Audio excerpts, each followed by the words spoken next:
Hi guys, welcome back. In today's video, I am going to show you how to get the fabled Masam katana in one human. The katana can only be obtained as a random drop from high level bosses and dungeons, and it does not have a crafting blueprint as of season 1. It has a fairly decent chance of dropping from once human's shadow horde boss, even in normal difficulty, though there's also a good chance of it appearing as chest loot in high level areas. To get a tier V katana, player should open weapon crates around the red sands region and beyond.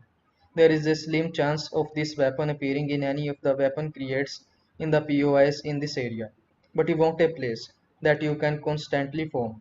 These respawn regularly, and when the community is still trying to pin an actual respawn timer for these crates, it is best to return to them for real life hours after opening them.